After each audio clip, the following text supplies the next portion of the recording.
warahmatullahi wabarakatuh. Alhamdulillahirabbil alamin wa bihi nasta'in 'ala umuri dunya waddin.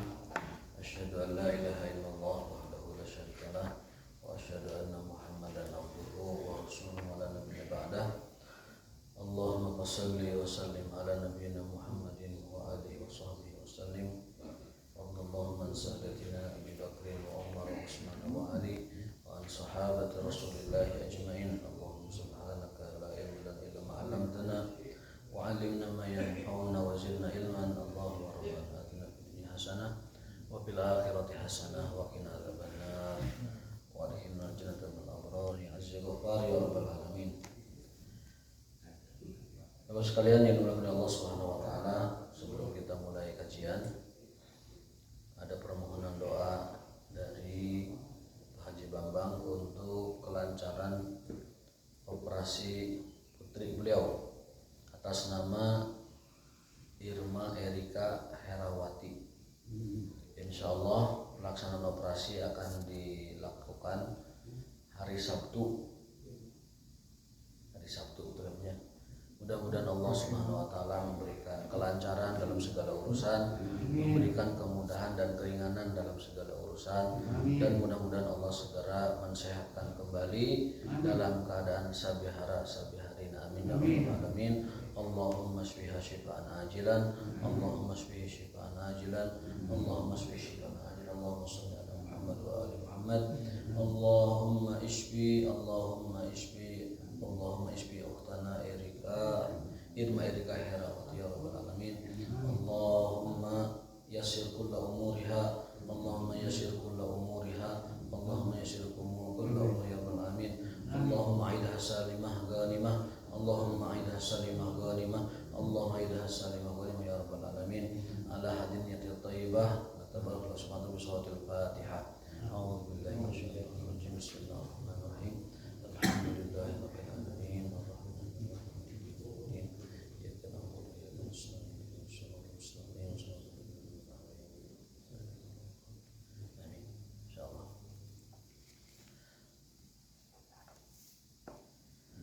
Hari ini kita akan melanjutkan kajian kitab Adabul Mufrad, kitab adab ya.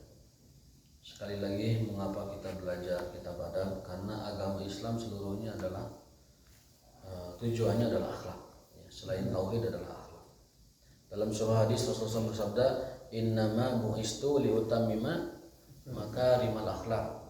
Sesungguhnya aku diutus ke dunia, kata Rasulullah, untuk menyempurnakan akhlak. Sesungguhnya aku diutus ke dunia liutammima, untuk menyempurnakan akhlak. Artinya apa? Sebelum nabi-nabi sebelum beliau, akhlak itu sudah ada. Ya, ada ajaran Nabi Ibrahim, Nabi Musa, Nabi Isa dan lain-lain sebagainya. Lalu disempurnakanlah ajaran itu, akhlak tersebut oleh Rasulullah SAW. Maka ajaran Islam itu adalah ajaran akhlak, ajaran adab. Semakin dalam keagamaan seseorang, semakin dalam Islam dan iman seseorang, semakin tinggi adab dan akhlaknya. Akmalukum imanan ahsanukum khuluqan. Dalam sebuah hadis Rasul bersabda, orang yang paling sempurna keimanannya adalah yang paling baik akhlaknya. Itu satu hadis. Hadis yang kedua adalah asqalu ma yakunu fil mizan al akhlaq. Sesuatu yang paling berat di timbangan mizan adalah akhlak. Sesuatu yang paling berat dalam timbangan mizan adalah akhlak. Jadi dengan dua hadis ini, tiga hadis ya, itu sudah cukup meyakinkan kita bahwa agama Islam itu adalah agama akhlak. Yang pertama adalah aku diutus untuk menyempurnakan akhlak. Yang kedua, sebaik-baik, semulia-mulia dan sempurna iman seseorang, yang paling baik akhlaknya. Lalu yang paling berat dalam timbangan mizan nanti adalah akhlak. Dan lebih dari itu, orang yang paling berhak menerima kebaikan akhlak kita adalah orang tua kita. Islam datang dengan menyempurnakan akhlak. Nabi diutus untuk menyempurnakan akhlak manusia. Dan orang yang paling harus kita perlakukan dengan akhlak yang baik itu, yang paling berhak itu orang tua. Ini mah ke orang lain baik akhlaknya, ke orang tua seaya-aya. Itu terbalik menggunakannya. Setelah orang tua, anak, kemudian pasangan, kemudian keluarga, itu mereka adalah orang-orang yang paling berhak menerima akhlak baik kita. Jadi kita kebalik, akhlak baik sama orang lain, sama keluarganya nggak baik, pelit, koret, medit, kemudian ke anak juga judes, ke orang tua jodar, taledor, wah udah. Itu orang seperti itu tidak sesuai dengan ajaran Islam. Sekali lagi, agama Islam itu agama akhlak, dan orang yang paling berhak menerima akhlak kita adalah orang tua, lalu keluarga kita, kemudian kerabat, dan terus. Orang lain itu terakhir. Setelah kerabat kita perlakukan dengan baik. Jangan terbalik, orang lain dibaikin, keluarga dijodarin kan gitu. Jodar teh hanya bahasa Indonesia teh. Taledor, jodar itu. Kuningan nama ada tambelar sebenarnya teh. Kalau orang Kuningan punya tambelar. Wajib kan jodar. Bajidor beda teh, bajidor mah eta mah tetabehan bajidor. Batagor beda teh aya. Jadi tidak ada kepedulian lah. Itu dalam bahasa Sunda itu jodar. Ulah jodar kakolot ya. Karena tidak ada perhatian. Itu yang pertama. Ya? Sama. Jangan jodar ke mertua. Artinya dia tidak punya perhatian sama sekali, nggak punya atensi, tidak punya respect atau penghormatan. Itu namanya anak jodar sebetulnya. Taledor, kurang perhatian lah. Jodar. Dan dalam akhlak Islam tentunya perbuatan tersebut sangat-sangat jauh dari agama. Sekali lagi, iman kita berhubungan lurus dengan akhlak kita. Yang pertama. Yang kedua, kenapa kita mesti meningkatkan akhlak kita dengan baik? Karena usia kita semakin tua. Harus tahu hak orang tua kepada anak, anak kepada orang tua, yang dewasa ke yang kecil. Ini tema kita hari ini adalah hakul kabir ala sogir, wa hakul sogir ala kabir. Hak orang dewasa dari anak-anak dan hak anak-anak dari orang dewasa. Itu pelajaran kita hari ini. Karena Bapak sekalian, ini juga menjadi renungan kita. Usia kita semakin hari semakin nambah. Berkurang. Nambah angkanya. Belum selesai, Pak. Nambah angkanya. Itu latihan fokus itu. Tapi hakikatnya berkurang. Setiap hari dirayakan penambahannya, tapi harusnya ditangisi pengurangannya. Dan lebih dari itu, umur kita sebenarnya umur hijriah, Pak. Saya 42 tahun, tapi dicatat Allah, dihisab Allah 44 tahun. Rasul SAW diangkat jadi nabi 40 tahun itu tahun hijriah, tahun komariah. Artinya tahun masehinya 38 tahun. Berarti pami bapak-bapak ayeuna 60 tahun eta hakikatnya di hadapan Allah, di catatan hisab Allah 62 tahun. Pami ayeuna 58 eta tos 60 hakikatnya mah. Yang 68 sudah 70, yang 84 sudah 86 banyak. Nah, itu catatan Allah demikian. Kenapa? Kalau yang catatan kita ngitung ini, itu mah di hadapan Dukcapil. Tapi ini 42, seharusnya Dukcapil. Kalau dalam catatan amal dan timbangan hakikat, artinya hitungan Allah, saya udah 44. Karena di dalam Islam hanya mengenal bulan Qamariyah yang diresmikan oleh Allah di dalam Al-Quran. Inna iddatash syuhuri indallahi isna asyara syahran fi kitabillah. Di dalam kitab Allah yang namanya bulan itu sudah ditetapkan 12 bulan, yakni Qamariyah. Sudah ketetapan. Artinya yang masih 40 tahun jangan lengah. Itu sebenarnya di hadapan Allah sudah 42. Karena Hijriah ditambah 2 tahun. Hijriah itu tambah 2 tahun. Masih umurnya berapa masih? Umur lali tuh. Hah? 38. Loh, 38 kayak ngono. Katanya dikurangi. Ditambah. Usia Dukcapil berapa sekarang? Berarti ditambahnya 20 ya. Usia Dukcapilnya berapa? 60. Berarti di hadapan catatan hisab Allah itu 62. Ditambah 2. Masehi plus 2, itulah Komariah. Paham ya? Jadi kalau Nabi diangkat usia 40 tahun jadi Nabi dan Rasul, itu dalam catatan Dukcapil mah itu 38 tahun gitu maksudnya. Ya gitu ya. Itu menjadi hisab juga. Saya tercengang ketika ada kawan saya meninggal di usia 44 tahun. Saya bilang begini di hadapan guru saya, oh masih muda ya? Oh enggak, tambah 2 tahun katanya gitu.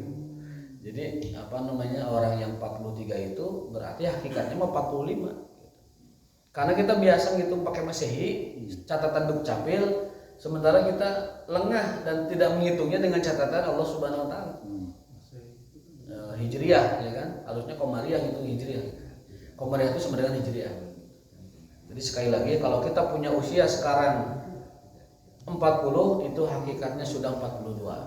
Kalau kita punya usia 50 itu di hadapan Allah sudah 52 karena Allah menetapkan bulan-bulan itu adalah 12 bulan Komariah. Usia yang kita miliki sekarang di KTP itu usia Dukcapil. Dan usia Dukcapil bukan patokan hisab Allah Subhanahu wa taala. Dukcapil mah paling kepala Dukcapil aja yang tahu kan begitu. Dukcapil nanti pendudukan catatan sipil. Tos lami teh Dukcapil ya. Bawa teh KTP tahu ya. Dukcapil itu catatan kependudukan, catatan sipil yang ngurus KTP, kartu keluarga dan lain sebagainya. Itu kan yang mencatat umur kita tuh berapa ya kan, kemudian keluarga kita berapa segala macam. Dukcapil itu. Nah, itu catatan Dukcapil kita memang segitu, tapi catatan Allah itu ditambah 2 tahun. Intinya kita sudah lebih tua dari apa yang kita ketahui sekarang. Kita sudah lebih tua daripada apa yang kita ketahui sekarang. Artinya apa? Persiapannya pun harus lebih ekstra lagi. Itu hikmahnya. Persiapannya harus lebih ekstra lagi. Kang Halim seberapa Halim? 38. Hilap deui pokoknya. Sekarang kita usia 38 berarti 40. Tapi asal temu gitu. Halim itu juga saya 42 berarti hakikatnya sudah 44. Sudah tua. Sudah 4 tahun lebih tua dari saat Rasulullah SAW diangkat jadi nabi. Artinya sudah tua. Baik, itu mungkin sedikit muhasabah ya, bahwa sebenarnya kita salah ngitung usia kalau patokannya Dukcapil. Karena patokannya sebenarnya adalah patokan Komariah atau Hijriah. Baik, hari ini kita akan membahas tentang Fadlul Kabir, keistimewaan atau fadilah orang yang lebih dewasa. Di dalam Islam harus menghormati orang yang lebih dewasa. Ini sudah menyerap sebenarnya dalam tradisi dan budaya masyarakat kita. Orang Timur yang namanya orang tua itu siapapun dia mesti dihormati. Itu sudah menyerap dalam budaya kita. Kita ingin menegaskan bahwa itu ajaran berasal dari ajaran agama kita sejak ribuan tahun yang lalu. Bismillahirrahmanirrahim. Hadis yang ke-353. Hadatsana Ahmad bin Isa qala hadatsana Abdullah bin Wahab an Abi Sakhr an Ibni Qusayd an Abi Hurairah radhiyallahu anhu anin Nabi sallallahu alaihi wasallam qala man lam yarham saghirana wa ya'rif haqqa kabirana falaysa minna. Hadis riwayat Bukhari, juga diriwayatkan oleh Imam Ibnu Abi Dunya dan Imam Baihaqi, disahihkan oleh Al-Syekh Al-Albani rahimahullah. Rasul bersabda, man la yarham, barang siapa yang tidak sayang kepada yang lebih kecil, tenyaah kanu leuwih alit, tidak melindungi orang yang lebih kecil.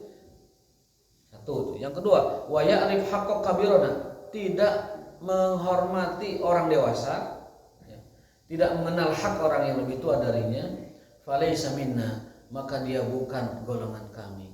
Sekali lagi, kalau disebut bukan golongan kami, bukan berarti dia keluar dari Islam, tetapi tidak mengikuti sunnah Rasul di dalam bab itu. Bukan keluar dari Islam. Barang siapa yang tidak menyayangi anak lebih kecil, tidak menghormati orang yang lebih dewasa, falaisa minna, maka bukan termasuk golongan kami. Kita lihat kalau di beberapa tradisi itu anak kecil itu sangat-sangat disayang begitu ya. Yang dicium tangan itu kalau di sana anak kecil, kalau di Arab itu. Jadi sebagai bentuk sayang begitu. Anak kecil itu dikecup keningnya, kemudian dicium tangannya. Karena anak kecil itu perlu disayang. Nanti ada ceritanya lebih detailnya di sini. Itu garis besarnya seperti itu. Bukan termasuk golongan kami, kata Rasulullah, orang yang tidak menyayangi si kecil, anak kecil maksudnya, dan tidak menghormati orang yang lebih dewasa. Nanti dibahas juga menghormati model apa, apakah boleh sambil gulu berlebihan kultus, ini juga dibahas. Larangan kita menghormati orang secara kultus, secara berlebihan gitu, sampai kakinya dilap-lap, dibersih-bersih, kemudian dicium kakinya, itu kan berlebihan. Ada larangannya di sini, tidak berlebihan. Berikutnya hadis yang ke-354 sebagai jabaran dari hadis yang sebelumnya, kurang lebih makna sama. Dari Abdullah bin Amr bin As, ya bulughu bihin Nabi SAW qala man lam yarham saghirana wa ya'rif haqqa kabirana falaysa minna. Ini hadis menguatkan hadis yang sebelumnya. Kita lewat saja. Jadi ada 3 hadis yang menyatakan serupa dan semisal dengan redaksi hadis yang pertama tadi. Bahkan bukan 3, 5 saya hitung ya. Hadis 353, 54, 55, 56. Berarti berapa itu? 6 hadis. Makna dan redaksinya sama persis. Laisa minna. Ada yang laisa minna di depan, ada yang laisa minna di belakang. Tapi maknanya sama. Bukan termasuk golongan kami, orang yang tidak menghormati orang dewasa dan tidak menyayangi anak yang lebih kecil.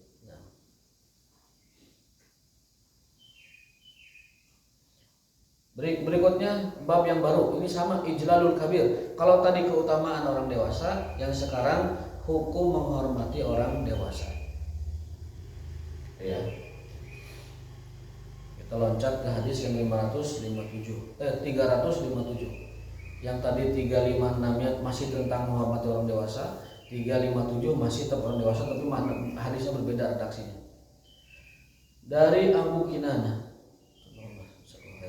Dari Abu Kinanah, Anil Asy'ari, dari Abu Musa Al-Asy'ari radhiyallahu taala anhu qala inna min ijlalillahi ikrami dzi syaibah. Di antara cara dan tanda kita mengagungkan Allah adalah menghormati orang yang sudah beruban. Orang tua maksudnya. Mas ubannya banyak, wajib dihormati gitu maksudnya. Ubannya banyak. Uban itu kata Nabi pelitanya orang muslim. Uban itu kata Nabi pelitanya orang muslim. Jangan dicabutin pakai pinset tuh. Cabutin, jangan, biarkan uban itu. Itu pelitanya orang beriman. Semakin beruban semakin berwibawa, semakin gagah. Sekali lagi dalam hadis disebutkan bahwa uban itu pelitanya orang beriman. Rasul juga beruban tapi tidak banyak. Uban beliau itu 20 helai. Dihitung banyak. Dihitung. Siapa yang menghitungnya? Ya istri beliau. Ya, mulai nyalutak dihitung. Waduh, dikepret ke Umar Gubernur juga dulu. Jadi istri beliau menghitung uban beliau itu adalah 20 helai. Dibiarkan karena uban itu pelitanya orang beriman. Kalau memang sudah saatnya beruban. Inna min ijlalillah, di antara bentuk mengagungkan Allah, membesarkan nama Allah, ikrama dzi syaibah, yakni memuliakan orang tua yang sudah beruban dan dia muslim. Ikrami dzi syaibah al-muslim, ada batasan hadisnya al-muslim. Menghormati orang tua yang sudah beruban dan dia seorang muslim, itu adalah bagian dari mengagungkan Allah Subhanahu wa taala. Kalau kita mau mengagungkan Allah, maka bisa dengan cara kita menghormati orang yang sudah tua. Tanda tua itu beruban dan dia seorang muslim. Cuman aya nu beruban tapi lain muslim, banyak. Kita hormati yang beruban dan muslim. Wa hamilil Quran. Yang kedua, di antara tanda dan cara kita mengagungkan Allah, yang kedua adalah menghormati para penghafal Quran. Hamilul Quran, penghafal Quran. Ghairil ghalifihi, tapi ada catatannya, tidak gulu, tidak berlebihan, tidak sampai kultus, tidak sampai keluar dari batas menghormati sebagaimana wajarnya. Ya, sekali lagi, menghormati orang tua itu adalah bagian kita mengagungkan dan menghormati Allah. Tetapi catatannya tidak boleh gulu, tidak boleh berlebihan. Tadi saya katakan tadi ya, tidak boleh gulu itu berlebihan dalam arti kata lepas dari batas kewajarannya. Ada di suatu komunitas itu kalau gurunya meludah, ludahnya diambil itu. Ada lagi komunitas lain yang mencuci kaki dari gurunya. Ada juga yang mencium, itu berlebihan. Menghormati itu wajib, memuliakan itu wajib, bahkan itu bagian dari mengagungkan Allah Subhanahu wa taala. Tetapi ghairil ghalifihi, ini hadis ini, tidak berlebihan, tidak gulu. Dalam Al-Qur'an Allah ingatkan juga, la taghlu fi dinikum, janganlah kalian berbuat gulu di dalam agama kalian. Gulu itu apa? Gulu itu berlebihan. Kultus. Jadi menghormati seseorang secara berlebihan itu namanya gulu, dalam arti bahasa kita itu kultus, enggak boleh. Enggak boleh ya. Walal jafi, juga kebalikannya, tidak boleh garing. Garing itu enggak punya rasa hormat acan gitu. Tidak punya rasa hormat atau respect atau memuliakan yang lebih tua. Culangu. Calutak naon eta? Bahasa Sunda teh. Lancang. Apalagi? Ini bahasa nu keren teh. Minculak. Terus tunjung. Minculak. Aya nu kitu, Pak. Ada anak kecil enggak tahu hak orang dewasa, minculak. Nah, itu perlu diajarkan kepada dia, ajarkan dengan lemah lembut, kalau tidak ajarkan dengan tegas bahwa kamu tuh anak kecil harus menghormati hak orang tua. Orang tua itu tidak mesti orang tua biologis, tapi juga orang tua yang lain. Ya, dalam kata-kata dzusyaibah dalam bahasa hadis itu orang yang sudah memiliki uban. Itu wajib dihormati. Tidak boleh gulu, berlebihan, tidak boleh juga jafi. Jafa itu garing gitu, tidak punya rasa respect sama sekali, nggak boleh. Garing, nggak punya hormatnya sama orang tua. Anak-anak sekarang begitu didikannya tuh, sospol, sosolongot, popolotos gitu. Ke orang tua teh dibejaan kalah ngelawan, dikasih tahu kalah malikeun. Kadang-kadang melawan. Nah, itu anak sekarang terdidik oleh sinetron, oleh gadget, media sosial, oleh pergaulan juga, sehingga mereka berkurang rasa hormatnya kepada orang tua. Coba aja anak sekarang lihat, tegur dia, kasih tahu. Kebanyakannya mah kalah bereaksinya ini gitu, negatif. Kecuali mungkin yang terdidik secara baik oleh pendidikan orang tua. Wa ikrami dzi sultanil muqsid, dan diantara mengagungkan serta menghormati Allah itu adalah memuliakan ulil amri al-muqsid yang adil. Memuliakan, menghormati pejabat yang adil itu adalah bagian dari mengagungkan Allah Subhanahu wa taala. Hadisnya ngasih catatan al-muqsid. Muqsid itu adil. Makanya ada ayat innallaha yuhibbul muqsitin. Allah menyukai orang-orang al-muqsitin. Apa muqsitin? Yang adil. Al-muqsit sama dengan al-adil. Kita diperintahkan untuk menghormati pejabat yang adil. Bagian dari kita menghormati dan mengagungkan Allah Subhanahu wa taala. Aya Pak RW bager, Pak RW wajib dihormati. Ada Pak Camat bager, Pak Camat atau adil, wajib dihormati. Bupati, gubernur, terus sampai presiden. Kalau dia baik dan adil, wajib dimuliakan dan dihormati, karena itu bagian dari menghormati dan memuliakan Allah Subhanahu wa taala. Itu hak mereka. Itu hak mereka. Dalam hadis lain Rasul berpesan, aqilu dzawil hayat asaratihim. Abaikan kesalahan-kesalahan kecil ulil amri kalian. Ini hadis jarang disampaikan ini. Jarang didengar. Mungkin jarang yang tahu juga. Aqilu dzawil hayat. Abaikan kesalahan-kesalahan kecil ulil amri kalian. Kesalahan kecil itu ya misalkan ayat ulil amri ngerokok, enggak usah dibahas. Enggak usah, kesalahan kecil itu enggak usah dibahas. Misalkan dia salah makan pakai tangan kiri, ataupun dia misalkan minumnya berdiri. Nah, kesalahan-kesalahan kecil ulil amri itu abaikan. Karena dia punya persoalan yang lebih besar dari hanya sekedar itu. Nah, jadi sekali lagi hadis ini mengingatkan kita bahwa kita itu jangan terlalu fokus mencari kesalahan ulil amri kita. Kalau dia ulil amri yang baik, yang adil, abaikan kesalahan kecilnya. Aqilu, abaikan dzawil hayat, orang yang memiliki jabatan atau terpandang terhormat di sebuah tempat, atharatihim, kesalahan-kesalahan kecil sepele mereka. Kita makan kebalik, dicari kesalahan kecilnya, dicari kesalahan kecilnya atau sepele untuk dijadikan komunitas salah. Kalau mau menegur mereka, cari permasalahan besarnya. Persoalan besar dia itu apa? Lalu abaikan masalah-masalah kecilnya. Kemudian ditegakkanlah kepada mereka nasihat ataupun mau itu hasanah dengan cara baik dan bijaksana kepada orang yang dipercaya oleh mereka.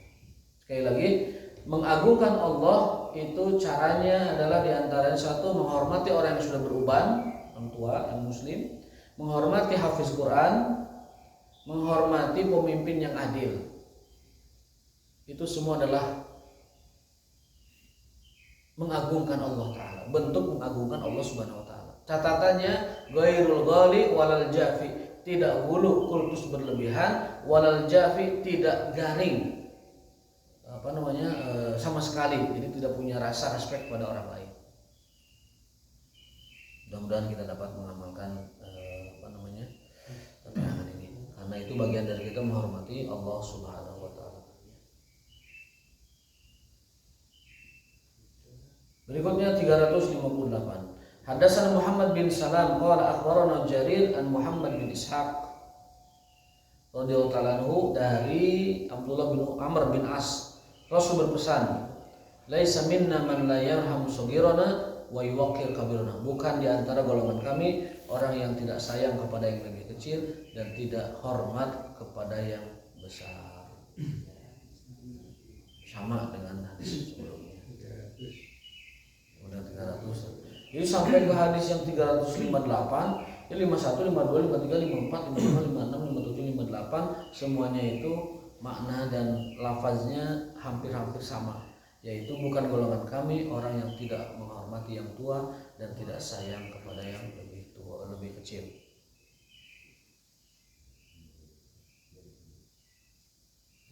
Nah,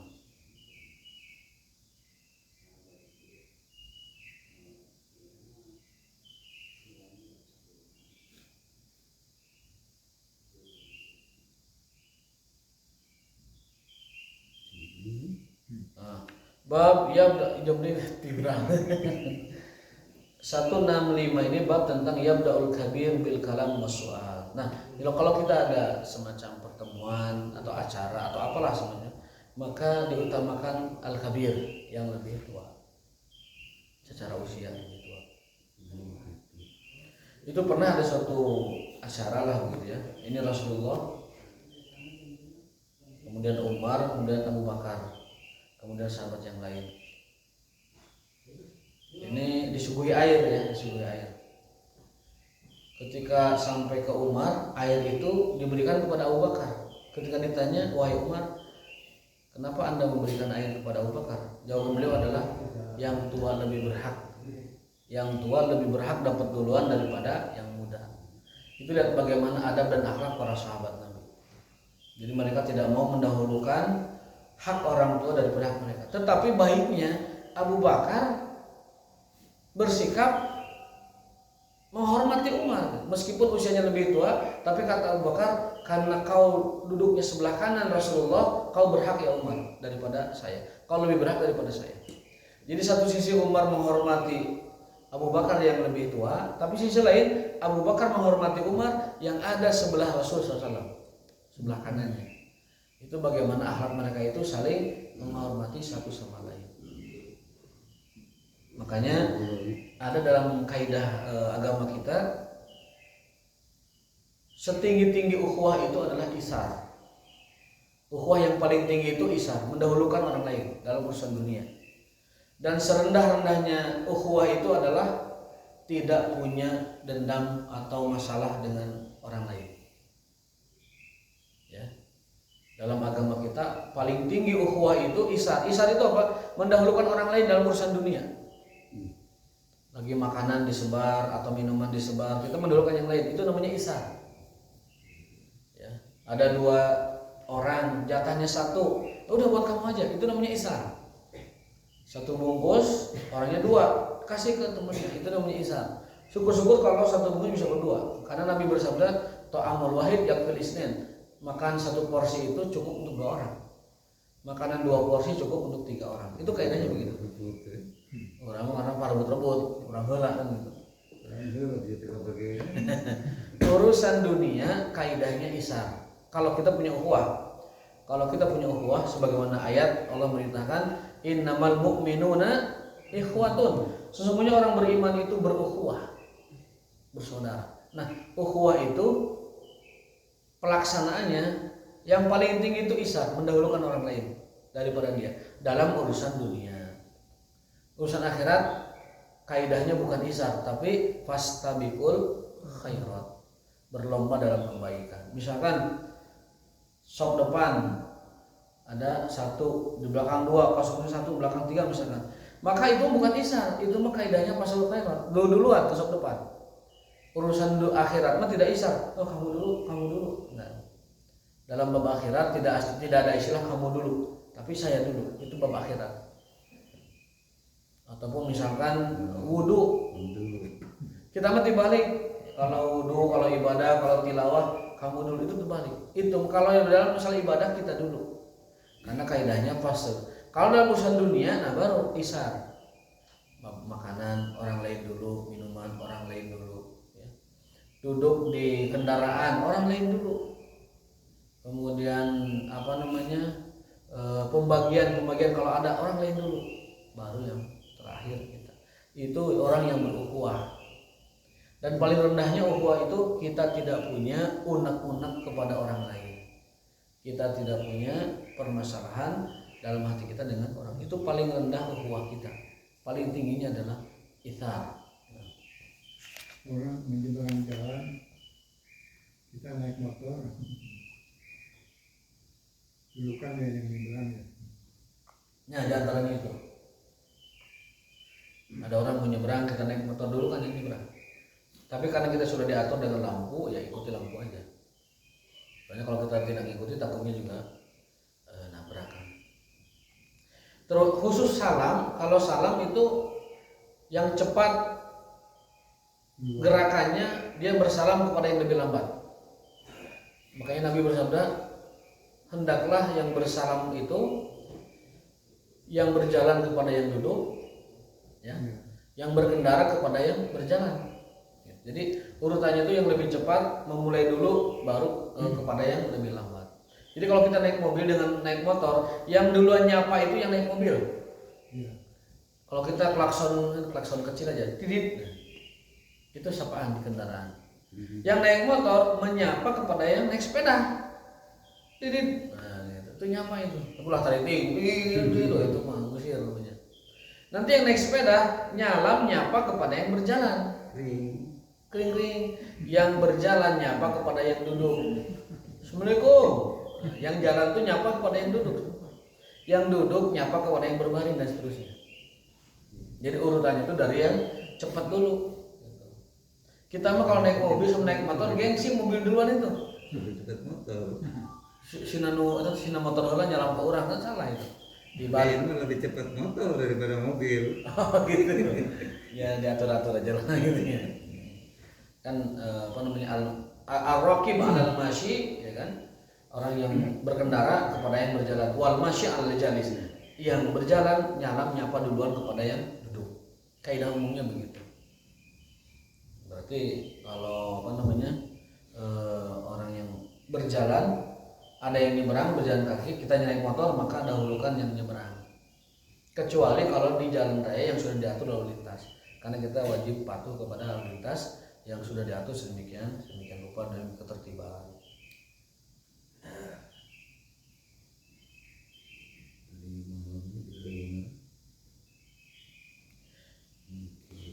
Nah ini ada cerita. Babnya agak banyak. Idza lam yatakallamul kabir halil asghar an yatakallam.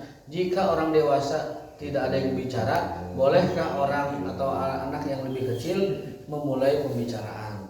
Jadi misalkan ada satu majelis, orang dewasa itu nggak ada yang ngomong, bolehkah anak kecil ngomong? Ini ceritanya ada di sini. Suatu saat Rasulullah SAW bikin tata rucingan. Terang baca tata rucingan. Terang. Nah, ini tata rucingan. Teka-teki. Rasul itu sering ke sahabatnya kasih teka-teki supaya melatih fokus. Ya, melatih fokus. Jadi kita tuh mesti menguasai juga ilmu yang namanya ilmu public speaking itu, ngasih teka-teki, ngasih pancingan-pancingan pikiran itu penting juga. Rasul sering ngasih teka-teki kepada sahabatnya. Kalau Rasulullah ngasih teka-teki, akhbiruni, tolong kasih tahu saya, kata Rasul ya, tolong kasih tahu saya.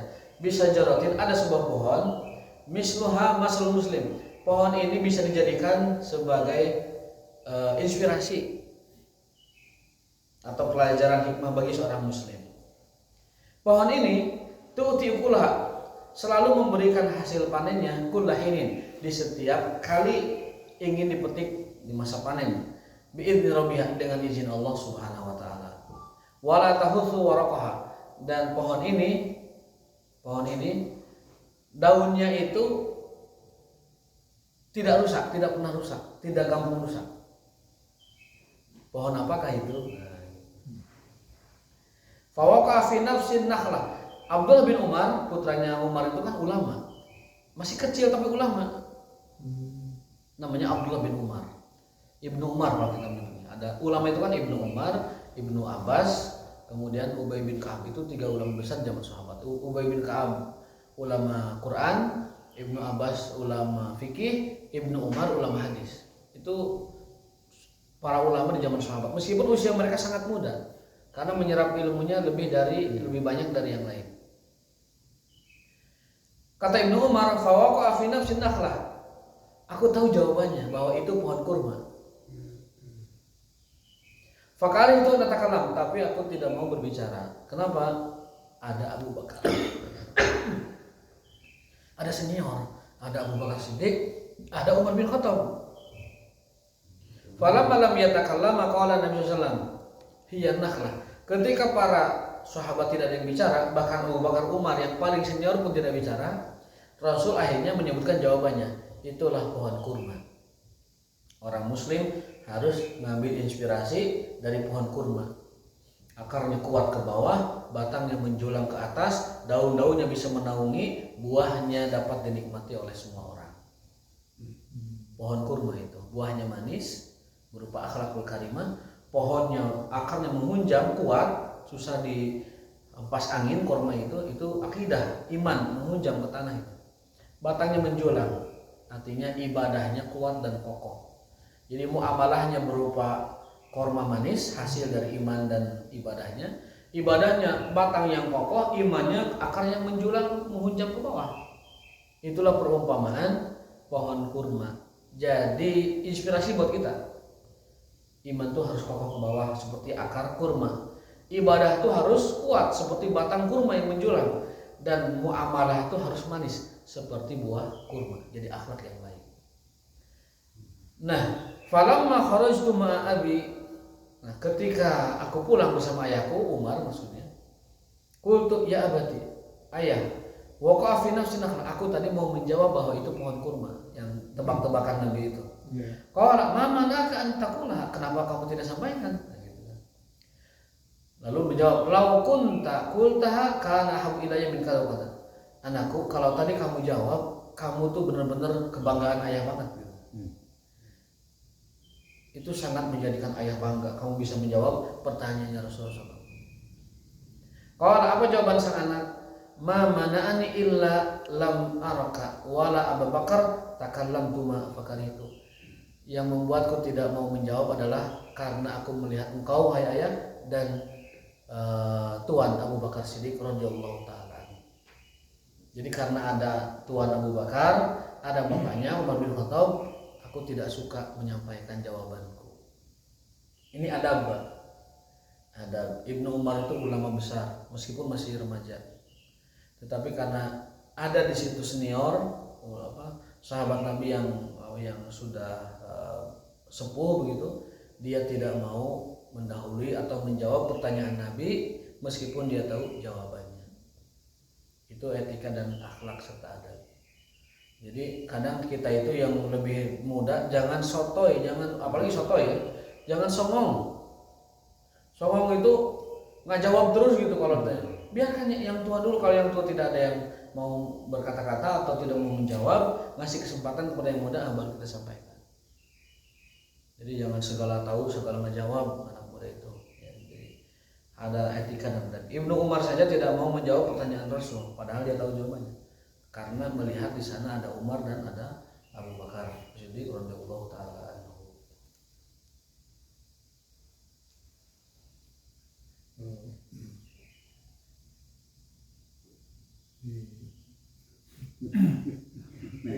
Penasaran juga Ya. di Bandung ini katakan aja ulama Muhammadiyah Ya. yang menanam pohon kurma di Bandung lah katakan.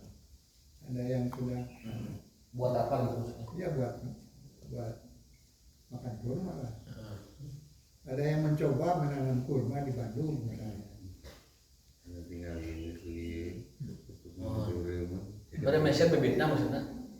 Enggak. Ingin tahu aja. Apa yang tahu ya? Ada memang beberapa komunitas yang mengembangkan bibit kurma. Ini Pak Haji juga ada nih.